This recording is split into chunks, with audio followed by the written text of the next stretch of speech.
say that.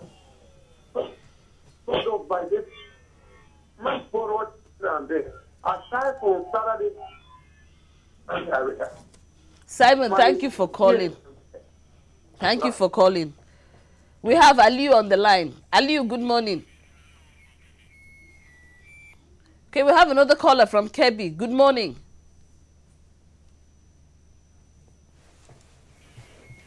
Morning. Kevin from Nasarawa. Good morning. Hello? Good morning. Hello, good morning. Please go ahead with your contribution. Okay. This is Mr. Kevin calling from Nasarawa. Good morning, Kevin. Thank you for calling.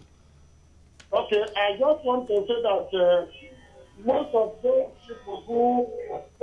people who cannot pay the salary of their workers will prosecute because that is the most wicked act any human being can do on earth. Because these workers, they go ahead collecting all their investments to them, they collect their basic allowance, they collect their allowance, they collect even travel allowance, and even toilet allowance.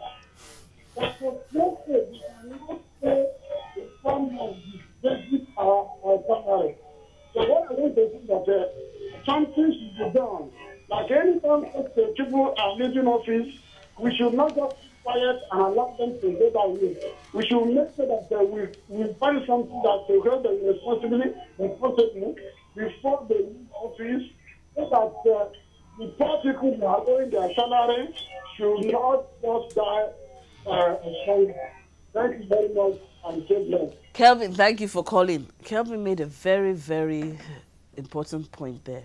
He said something should be done before they leave office. That's what I was saying. That whenever they are leaving office, they should normally, reasonably, that is how it's supposed to be. When you are handing over, you hand over whatsoever thing you maybe what you have done or what you inherited from the other person. Let the incoming person see everything clearly. Then the other person would, I mean, probably the house or anyone that is in charge will now come. Oh, no, this one was not there. This one, just like what is happening in River State now, that they said Amici and his courts looted and allegedly looted. So I now say, well, to my own mind, the present governor should please just face what he has asked to come and do first. Then he should allow the right authority to face that issue. That issue should not stop him from doing his work. So it should not be what they should be debating in any of the houses there. So then, number two thing, the first I want to look at the governors. The governor, whenever they are coming to the office, what was their goals, aspirations, and what do they have for the people? Most of them don't have any plan. I stand to be corrected. That is why you see them when they get there, even to get things started, becomes an issue. Dr. Ubah, you're about to say something. Okay, I just wanted to say something can be done. Something can only be done if there's separation of powers, complete separation of powers.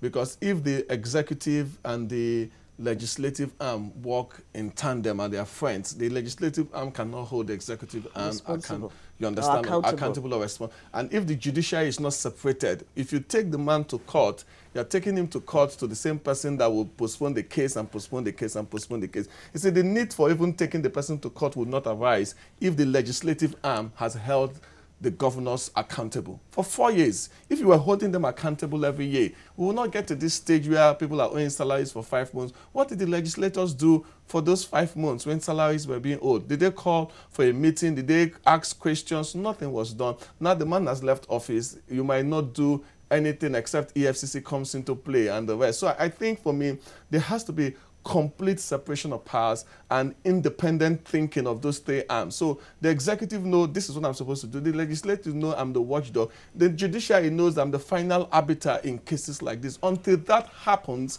we'll still have these issues going on. So I like what the new administration is trying to do. I don't want to be involved in selecting people. Let it be independent, because that's the only way you can put me in checks and balance. My final comment I want to make at this time is that integrity is fantastic, but integrity is not enough to change a systemic problem. So integrity plus systems and structures is what you need. So I thank God for the president and the vice president, men of integrity, but they need to put structures in place, because you can only affect your own domain without structures and system. You can't affect what will happen in Lagos State, what will happen in Rivers State, what will happen in Akwa Ibom State if there are no systems and structures in place. And I think that's for me, their primary responsibility is to ensure that the systems and the structures are in place, that governors are held accountable.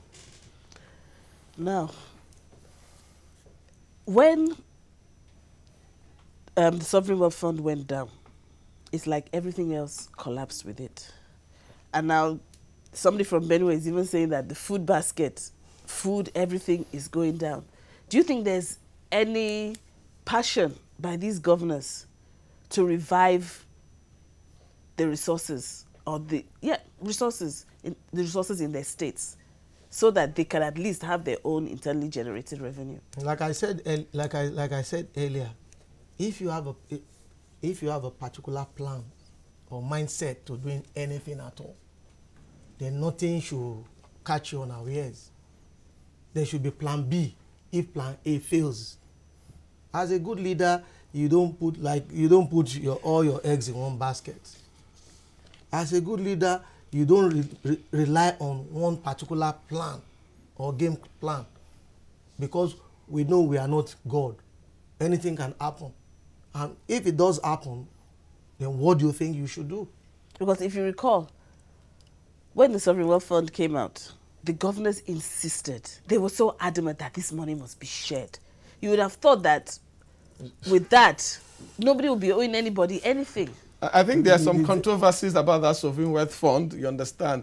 The goal is to take the excess crude account money from excess crude, store it and invest it. The governors felt that they did not trust the federal to manage their resources for them. It was also an issue of trust. But the resources were given to them and they didn't manage it themselves. So I think for some of them felt, instead of you to waste our money, let's waste it ourselves. For me, it's a two-edged sword. It all boils down to what I said initially, lack of vision. Singapore doesn't have oil, but it's the 5th largest refiner of oil in the world.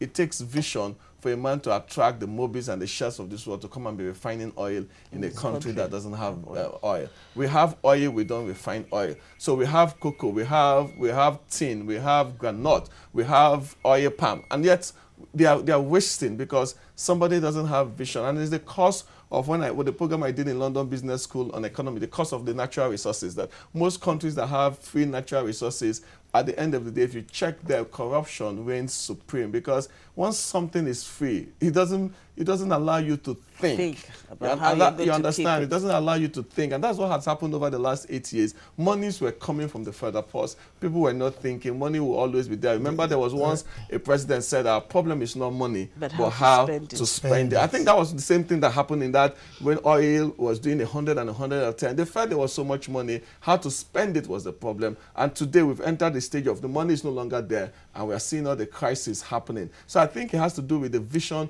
They didn't have vision. Their leadership is poor. Nobody sat down and taught them, okay, this is what I'm supposed to do. Nobody held them accountable after 1 year to say, what have you really done? So this new administration, not to make the same mistake, they need to be held accountable. The euphoria of victory is over. Now is the time for them to work. So now we expect them to show us, give me your blueprint, and let's begin to ask, are you sure this will work? Are you sure this will work? How would it work? Somebody has to hold them accountable, even if we're in the same party. That's the only way we can help each other, because without accountability, impunity will reign. I still want to add this before you even ask your question. Is there no way the government can give us some of their blueprints, and some of us can debate on this?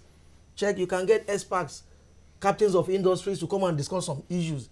Then from there, they will extract the good and the bad from it and pick the one that will actually suit them. It takes a man with vision to do that. It takes a man with vision to say, we are advising this is exactly this is what I want to do. What do you think in terms of, you understand? What do you think? I think the present government they can make it public before they even cruise to victory. I think they had a think tank. There's a difference between promises and practices.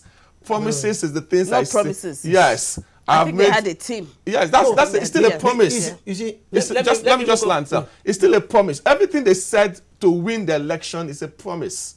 Now, what they do after they have won the election are the practices we need to say. So, and somebody can win the election and decide to say, so promises are fantastic, wonderful, but we want to see them translate into projects. And in that translation to project, we need to bring the promises back and say, you made these promises 8 months ago. This is the current reality. In this, your promises, which should you attack first? Which should you do next? Okay, you want to do power. What is the best way to do power? Let's begin to attack those issues. That's what we are saying, so that we can now translate them into project. Promises, everybody makes promises. Now we're about winding up the show. So on a parting shot. Yes, just like we have said the major problems why salaries are not being paid is, should be blamed on the governors, because they are the chief executive office. They decide they are the alpha and omega of their state.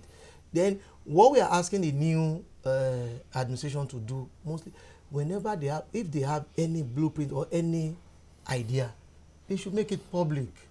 Nigerians, we have eggheads out there that can sit down, tinker things, and give you a feedback as soon as you can, just within a split second. They can even organize talk or anything. Just get these people. You have experts in this area, whether agric, whether law, anything, and they will do justice accordingly. Dr. Ubah. Okay, my final shot would be the new governor should let the legislative hold them accountable, and they should diversify their revenue streams. Yes, depend on federal to give you money, but diversify the revenue streams of your state and let the legislative hold you accountable, and 80–85% of this problem will be solved. Lucky Ekarume and Dr. Maxwell Ubah, thank you very much for coming on the show. Thank you. Now we have Moses Omogene standing by for what's trending on the social media.